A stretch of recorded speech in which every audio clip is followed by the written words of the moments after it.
When someone asks about 1914 or 1919, it easily signals to a Jehovah's Witness that the questioner is an apostate or was influenced by an apostate. Why is that? Because usually only apostates ask these questions. They are not usually asked by those with whom the Bible is being studied. These are the more profound truths, so to speak. They are profound truths, often even for Jehovah's Witnesses themselves, because they have not thought about them, or they do not consider them important. The year 1914 is important to the witnesses because they believe it fulfilled a biblical prophecy. It was the beginning of the last days and Jesus' reign in heaven. The year 1919 is important to them because it was then that Jesus appointed a faithful and discreet slave, thus choosing the Jehovah's Witnesses as the only channel on earth through which the truth of the Bible can be properly understood. If these beliefs are correct, they should be the most important biblical teachings for witnesses. But if these beliefs are not correct, the whole Jehovah's Witnesses organization will fall apart. If Jesus did not begin to rule in 1914, he did not appoint a faithful slave in 1919.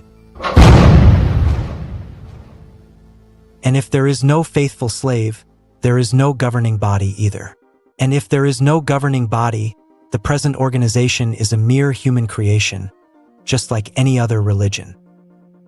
Many witnesses think that 1914 and 1919 are true, because otherwise the theocratic growth observed in the Jehovah's organization would be impossible to explain. Otherwise, it would be impossible to explain why the truth has become brighter and brighter over the decades.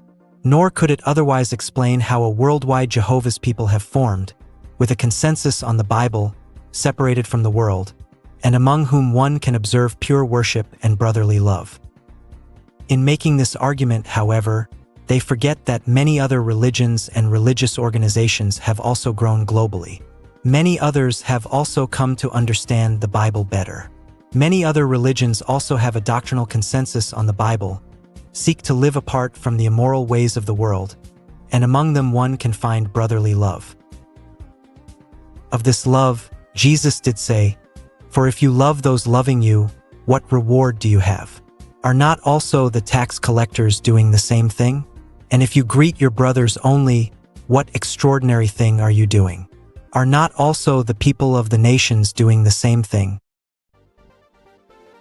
If within a religion its members love each other, that in itself is not very important. Why not? Look at what Jesus said about this. "However, I say to you, continue to love your enemies and to pray for those who persecute you, so that you may prove yourselves sons of your Father who is in the heavens, since he makes his sun rise on both the wicked and the good and makes it rain on both the righteous and the unrighteous." These two passages alone raise the question, are Jehovah's Witnesses really acting according to the words of Jesus? It's worth thinking about.